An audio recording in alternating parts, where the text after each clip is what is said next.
আল্লাহ আমাকে বলেছেন না জ্বালাতে, তুমি 1000 বার বললেও আমি ইব্রাহিমকে জ্বালাইতে পারবো না। কোরআনে কারিমে ঘটনা বলে মুমিনদেরকে সাহস দেওয়া হচ্ছে, মুমিনেরা দ্বীনের কাজ করতে গিয়ে বিপদ আবাজ আসবে, ইমানের দাবি হলো বিপদ আসবে, আর বিপদ আসলে ঘাবড়ায় যেও না, মুসিবতে পড়ে চিন্তায় পেরেশানে হয়রান হয়ে যেও না। বিশ্বকবি আল্লামা ইকবাল কি সুন্দর করে বলেছেন, আজ ভি হোক জু ইব্রাহিম কা হিমা पैदा आग कर सकती है एक अंदाज गुलिस्तां पैदा। ইব্রাহিমের ঈমান যদি আজিও কোথাও হয় বিদ্যমান, করতে পারেন অগ্নিকুণ্ডে খুবসুরত এক গুলিস্তান। আজও যদি আগুনের ভিতরে কোন নমরুদ কোন ইব্রাহিমকে যদি ফেলে দেয়, আল্লাহ রাব্বুল আলামিন আজও আগুনকে ফুলের বাগান বানায়া দিবেন। সুবহানাল্লাহ। ভয় পাওয়ার কারণ নাই, চিন্তা করার কোনো কারণ নাই। আমার বন্ধুগণ, হযরতে হুদ আলাইহিস সালামকে যখন সমাজের লোকেরা, রাষ্ট্রের লোকেরা ঘিরে ফেলে দিল, সমাজ শক্তি, রাষ্ট্র শক্তি যখন তাকে ঘিরে ফেলে দিল, ষড়যন্ত্রের পাহাড় তুলে দিল, তারে মেরে ফেলে দিবে, হযরত হুদ দেশ থেকে তা পালায় গেলেন না, ভয় পেলেন না। হযরতে হুদ আলাইহিস সালাম বললেন, কোরআনে কারিমে হযরত হুদের কথা কোট করা হলো, ফাকিদুনি জামিআন সুম্মা লা তুনজিরুন। সম্মিলিতভাবে ষড়যন্ত্র করো আমার বিরুদ্ধে, সবাই মিলে ষড়যন্ত্র করো, সুম্মা লা তুনজিরুন, আর আমাকে এতটুকু অবকাশ তোমরা দিও না। ইন্নী তাওয়াক্কালতু আলাল্লাহি রাব্বি ওয়া রাব্বিকুম, আমি ভরসা করেছি সেই আল্লাহর উপরে, যার কুদরতি হাতের ভেতরে, যিনি আমাদের রব তোমাদেরও রব, আর যার কুদরতি হাতের ভিতরে তামাম পৃথিবীর জানগুলি যার হাতে, সে আল্লাহর উপরে ভরসা করেছি। ষড়যন্ত্র যদ্দূর আছে করতে থাকো, আমি ষড়যন্ত্র পরোয়া করি না। সুবহানাল্লাহ। এটাই হলো মুমিনের কোয়ালিটি। শুধু ঈমান, লা ইলাহা ইল্লাল্লাহ মুহাম্মাদুর রাসূলুল্লাহ, গরুর গোশত খাই, আর রবিউল মাস আসলে পরে ইয়া নবী সালাম আলাইকা, ইয়া রাসূল সালাম আলাইকা, তারপরে গরম গরম জিলাপি আর রসগোল্লা খাইলাম খুব বেশি করিয়া, এর নাম মুমিন নয়। মুমিন হচ্ছে তার চলায় ফেরায়, ওঠায় বসায় সাহসিকতার এক আন্দাজ তৈরি হবে সে। আমার ভাইয়েরা, বিপদে অবিচলতা আমাদেরকে পয়গম্বরেরা শিক্ষা দান করেছেন। আমরা দেখতে পেয়েছি বিশ্বনবী জনাবে মুহাম্মদুর রাসূলুল্লাহ সাল্লাল্লাহু আলাইহি ওয়াসাল্লাম হিজরতের রাত, কাফেরেরা চতুর্দিকে দাঁড়ানো, হযরত জিবরাইল এসে বলেন, ইয়া রাসূলুল্লাহ, হে কাফেরেরা চতুর্দিকে ঘিরে দাঁড়িয়েছে, গভীর রাত, এখন হাতে তাদের তরবারি, সকাল হলে পরেই তারা আপনাকে মেরে ফেলে দিবে, তাড়াতাড়ি ওঠেন, মদিনার দিকে চলে যান। আল্লাহ নবী ঘুমের থেকে জেগে হযরত আলীকে ডেকে বলেন, আলী, আল্লাহ অর্ডার করেছেন আমি মদিনায় চললাম, আমার বিছানার পরে আমার চাদর গায়ে দিয়ে শুয়ে থাকো। হযরত আলী বলেন, আল্লাহর হাবিব, আপনার চাদর গায়ে দিয়ে ঘুমিয়ে থাকবো, সকালবেলায় কাফির বেঈমানেরা আপনার বিছানার পরে আপনার চাদর গায়ে দেওয়া অবস্থায় আমি আলীকে তারা মুহাম্মদ মনে করবে, আর আমি আলীকে নবী মনে করে তারা তাদের তরবারি দিয়া কেটে কেটে টুকরা টুকরা করে আমারে বিদায় করে দেবে দুনিয়া থেকে। এতটুকু পরোয়া করি না, বরং আমার দিলের মধ্যে এটাই তৃপ্তি থাকবে যে আমি আলীর জীবনের বিনিময় আল্লাহর হাবিব দুনিয়ায় বেঁচে আছেন। নবীজি ঘরের থেকে বেরোলেন, চতুর্দিকে কাফেররা দাঁড়ানো, আল্লাহ নবী হাতে এক মুষ্টি বালু হাতে নিয়ে শাহ হাতের বজু পড়ে 3 বার দম করে বালুগুলো ছেড়ে দিলেন।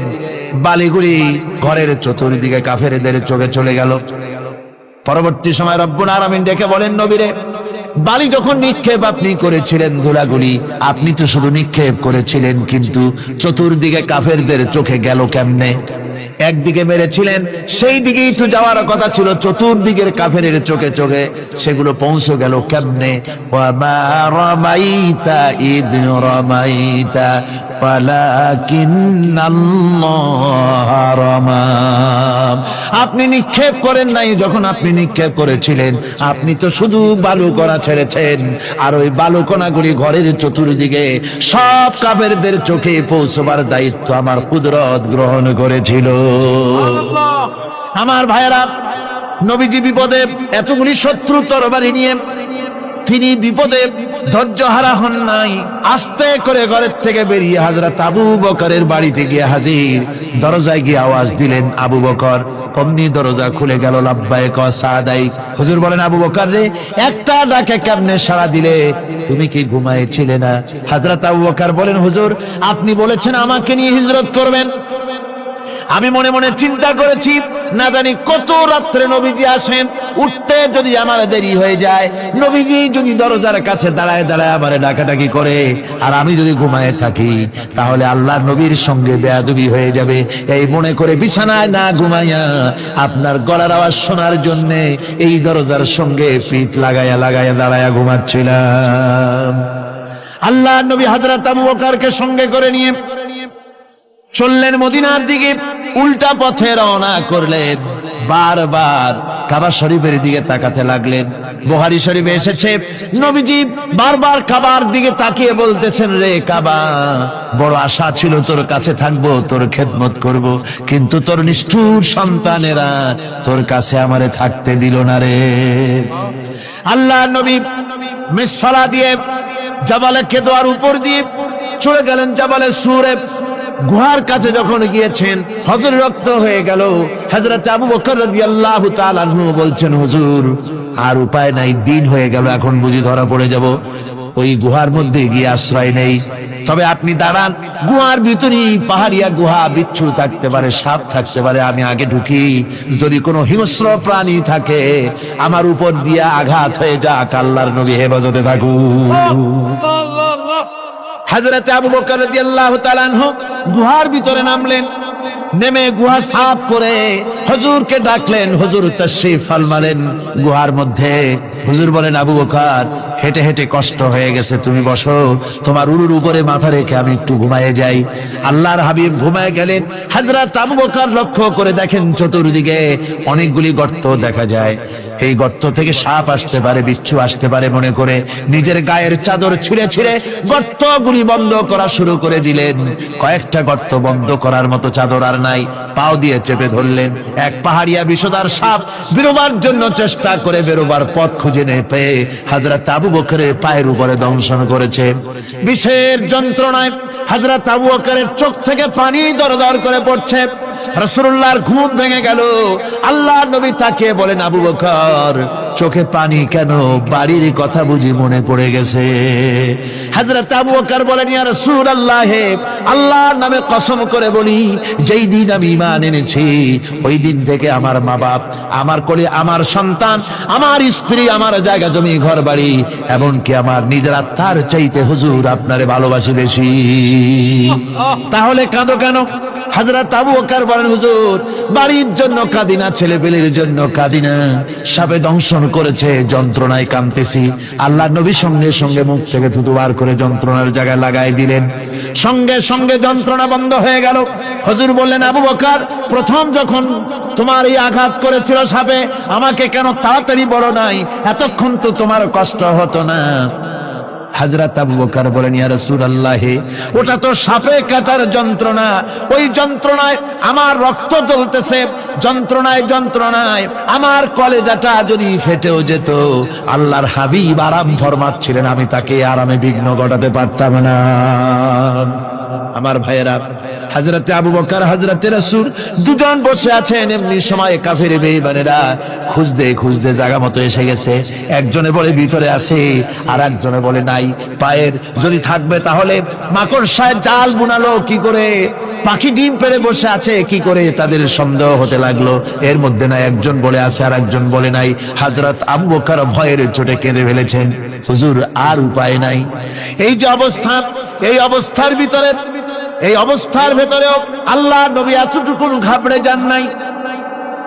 শত্রুরা তরবারি নিয়ে এসেছে, সুযোগ পেলেই একটু তাকালেই দেখতে পাবে, তুলে মেরে ফেলে দেবে। আল্লাহর হাবিব মোটেই ধৈর্য হারালেন না, এতটুকু হতাশ হলেন না। আল্লাহ পাকের হাবিব তার সাথীকে কি বললেন? তখন কোরআনে কারীম সূরা তাওবার মধ্যে আল্লাহ তা উদ্ধৃত করেছেন মুমিনদের জন্য, ইযহুমা ফিল গার, ইয ইয়াকুলু লিসাহিবিহি লা তাহজান ইন্নাল্লাহা মা'ানা। ও আমার সাথী, ও বন্ধু, ভয় করো না, চিন্তা করো না, আমরা মাইনরিটি নই, আমরাই মেজরিটি। তার কারণ আল্লাহ আমাদের সাথে আছেন। সুবহানাল্লাহ, আল্লাহ আমাদের সাথে আছেন। আর বন্ধুগণ, কোরআনে কারীমে রব্বুল আলামিন বলেন, ফাআনজালাল্লাহু সাকিনাতাহু আলাইহি ওয়া আইয়াদাহু বিজুনুদিন লাম তারাওহা। আল্লাহ পাক তার মনের মধ্যে গভীর প্রশান্তি এবং স্বস্তি দান করলেন, আর এমন সৈন্য দিয়ে সাহায্য করলেন যে সৈন্যদেরকে তোমরা দেখতে পাও না। এভাবে করে রব্বুল আলামিন মুমিনদের বিপদে আপদে মুসিবতে সব সময় আল্লাহ পাক মুসলমানদেরকে সাহায্য করেছেন। জোরে বলেন সুবহানাল্লাহ। মুমিনদের সাহায্যকারী আল্লাহ। তাই ইসলামী আন্দোলনের সাথে যারা আছে, যারা কর্মী, যারা নেতা, যারা মুমিন, যারা ঈমানদার, মেঘের মতো প্রচন্ড কালো মেঘ হয়ে চতুর্দিক থেকে অন্ধকারের মতো সে এসেছে বিপদ। কোন বিপদ না, আল্লাহ পাক সাহায্যকারী। কে সাহায্যকারী? জোরে বলেন, সাহায্যকারী কে?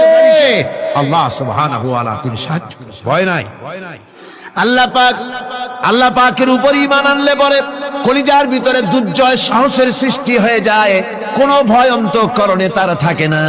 আল্লাহ পাক সাহায্য করেন। আর আল্লাহর উপরে ঈমান আনলে পরে রব্বুল আলামিন বলেছেন, ইয়া আইয়ুহাল্লাযীনা আমানু হাল আদুল্লুকুম আলা তিজারাতিন তুনজিকুম মিন আযাবিন আলীম। এমন একটা ব্যবসার কথা কি বলবো না যে ব্যবসায় তোমাদেরকে জাহান্নামের আযাব থেকে বাঁচায় দেবে। তার প্রথম কাজই হলো আল্লাহর প্রতি ঈমান আনা। ঈমান আনলে পরে এই সমস্ত গুণ তৈরি হয়ে যায়। আর ঈমানে সবচাইতে উপকৃত হয় সমাজের লোকেরা, রাষ্ট্রের লোকেরা, পরিবারের লোকেরা, দেশের মানুষ উপকৃত হয় মুমিনদের দিয়ে ঈমানের কারণে। তার কারণ হলো একজন মুমিন, একজন ব্যক্তি যখন ঈমানদার হয়, মুমিন হয়ে যায়, আল্লাহর প্রতি যখন প্রগাঢ় বিশ্বাস তার এসে যায়, তখন সেই ব্যক্তি নৈতিকতার মান তার বেড়ে যায়। জোরে বলেন সুবহানাল্লাহ। নৈতিক চরিত্রের উপরে সে প্রতিষ্ঠিত হয়। সে মিথ্যা বলতে সাহস পায় না। মুমিন ব্যক্তি মিথ্যা বলতে সাহস পায়? পায় না। কেন পায় না? মিথ্যা বলতে সাহস পায় না, ঠকাতে সাহস পায় না, ওজনে কম দিতে সাহস পায় না, শয়তানি বদমাশি করতে সাহস পায় না। তার কারণ হলো আল্লাহ পাক বলে দিয়েছেন, মুমিন কোরআনের ভিতরে পড়েছে, ইয ইয়াতালাক্কাল মুতালাক্কিয়ানি আনিল ইয়ামিনি ওয়া আনিশ শিমালি কাঈদ। দুজন নিয়ন্ত্রণকারী ফেরেশতা তোমার ডানে এবং বামে বসে বসে তোমাকে নিয়ন্ত্রণ করছে। কোথায় যাও, কি করো, এই ফেরেশতারা বসে বসে সব দেখতেছে। মা ইয়ালফিযু মিন কাওলিন ইল্লা লাদাইহি রাকীবুন আতীদ। মানুষ এমন কোন কথা বলে না যা ফেরেশতারা রেকর্ড না করে, সব রেকর্ড হয়ে যায়। তাই মুমিন ব্যক্তি দায়িত্বহীন কথা বলতে পারে না। মুমিন ব্যক্তির চরিত্র ভালো হয়ে যায়। সে যে কথা বলে বুঝে শুনে কথা বলে, সে যে ওয়াদা করে বুঝে শুনে ওয়াদা করে। যেহেতু সবকিছুর জবাব কিয়ামতে দিতে হবে। কোথায় দিতে হবে? কোথায় দিতে হবে? কিয়ামতে আল্লাহর দরবারে জবাব দিতে হবে। মহান আল্লাহ রাব্বুল আলামিন বলেছেন, ওয়ালাকাদ খালাকনাল ইনসানা ওয়া না'লামু মা তুওয়াসবিসু বিহি নাফসু। মানুষ সৃষ্টি করেছি আমি, তার অন্তঃকরণের ভিতরে ওয়াসওয়াসা কি হয় আমি জানি। এই জন্য মুমিনেরা মনের ভিতরে কোনো খারাপ কল্পনাও করতে পারে না। খারাপ কল্পনা করলেও তার হিসাব দেওয়া লাগবে আল্লাহর কাছে। কার কাছে? ওয়াইন তুবদু মিন আনফুসিকুম আও তুখফুহু ইউহাসিবুকুম বিহিল্লাহ। আল্লাহ বলেন, মনের মধ্যে যেসব কল্পনা করো তা প্রকাশ করো আর গোপন রাখো, ওইটার হিসাব নেব আমি আল্লাহ পাক। কিয়ামতের দিন আমার কাছে হিসাব দিতে হবে। বন্ধুগণ, এই জন্য মুমিন যারা, মুমিনদের চরিত্র প্রতিষ্ঠিত হয়, মুমিনদের ধারণা থাকে যেখানেই যাই না কেন, যেখানেই বসি না কেন, সেখানেই আল্লাহ, আল্লাহ ছাড়া কোনো জায়গা নাই। আছে নাকি? আছে? আল্লাহ পাক বলেন মা ইয়াকুনু মিন নাজওয়া সালাসাতিন ইল্লা হুয়া রাবিউহুম। তোমরা যেখানে তিনজন মিলে পরামর্শ করো, মনে রেখো তিনজন নও, ওখানে চতুর্থ সত্তা আমি রব্বুল আলামিন তোমাদের কাছে আছি।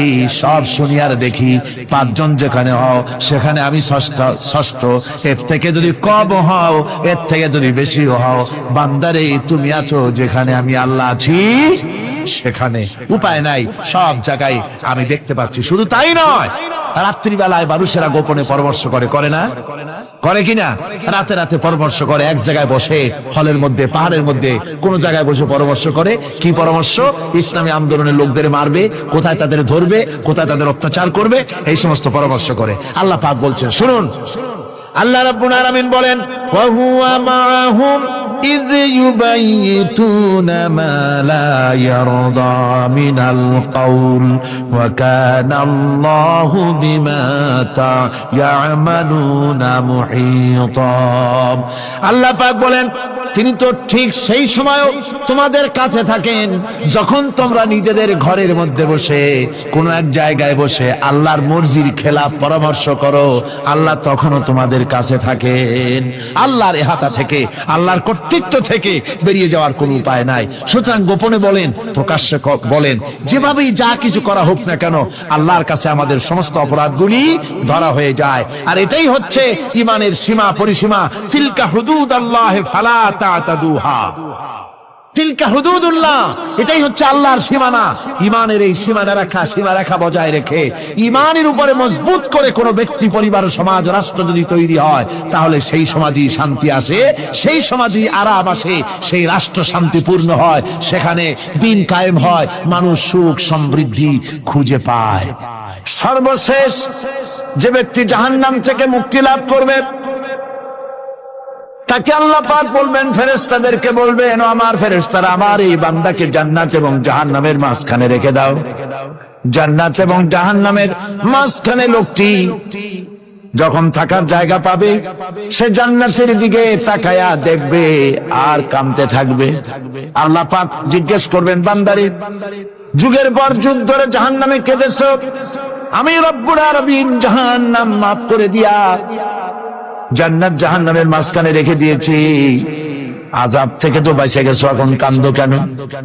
লোকটি বলবে, রব্বুল আলামিন কান্দি এই কারণে, জাহান্নাম থেকে মাফ করেছো, তোমার শুকরিয়া আদায় করি। জান্নাত তো আমার কপালে নাই, কিসমতে নাই, কিন্তু জান্নাত আমি এখান থেকে দেখতে পাচ্ছি। জান্নাতের সুঘ্রাণ আমার নাকে আসতেছে, কপালে নাই যাওয়ার। আমি কাঁদি এই জন্য, তুমি যদি মেহেরবানি করে আমাকে জান্নাতের দরজার কাছে একটু দাঁড় করায় দিতা, প্রাণ ভরে তোমার জান্নাতের দৃশ্যটা একটু দেখতা। আল্লাহ পাক তার আরজি পূরণ করবেন, বলবেন যাও, ফেরেশতাদের বলবেন এর জান্নাতের দরজার কাছে দাঁড় করায় দাও। জান্নাতের দরজার কাছে দাঁড়িয়ে লোকটি আবার কান্না শুরু করবে। আল্লাহ পাক প্রশ্ন করবেন, এবার কান্দো কেন? লোকটি বলবে, রব্বুল আলামিন কান্দি এই কারণে, জান্নাতের এই দরজায় দাঁড়ায়া জান্নাতের অফুরন্ত নেয়ামত কিছুই ভালো করে দেখা যায় না, শুধু অল্প জায়গা দেখি। যদি তুমি আমারে দয়া করে জান্নাতের মাঝখানে দাঁড় করায় দিতা, চতুর্দিকে তাকায়া তাকায়া দেখা কলিজারে ঠান্ডা বানাইতাম। তবে আমি ওয়াদা করি, জান্নাতের কোন নাজ নেয়ামত, কোন ফল আমি খাবো না, ধরবো না, সইব না। একটুখানি মেহেরবানি করে মাঝখানে দাঁড় করায় দাও, জান্নারে ঠান্ডা করি। আল্লাহ রব্বুল আলামিন ফেরেশতাদের বলবেন, আমার এই বান্দারে জান্নাতের মাঝখানে দাঁড় করাইয়া দে। আল্লাহর নবী বলেন, জান্নাতের মাঝখানে দাঁড়িয়ে লোকটি আগের চাইতে আরো জোরে চিৎকার মেরে কাঁদতে থাকবে। আল্লাহ পাক বলবেন, বান্দারে কি হলো তোর? দরজার কাছে আসতে চাইছি রে, আইনা দিলাম। আবার এবার মাঝখানে আসতে চাইছো, তাও এনে দিয়েছি, আবার কান্দো কেন? লোকটি বলবে, রব্বুল আলামিন এবার কান্দি এই জন্যে, তুমি যখন দয়া করে একটিবার জান্নাতের মাঝখানে এনে আমাকে দাঁড় করায় দিয়েছো, তুমি রহমান রহিম গফুরুর রহিম, এই জান্নাত থেকে আবার আর বাইর করে দিও না। আল্লাহ রাব্বুল আলামিন বলবেন, ও আমার বান্দারে, আমার এই জান্নাত তোর খুব পছন্দ হয়েছে নাকি? লোকটি বলবে, রব্বুল আলামিন কলিজা ঠান্ডা হয়ে গেছে, ভাবতেও পারি নাই জান্নাত এত সুন্দর।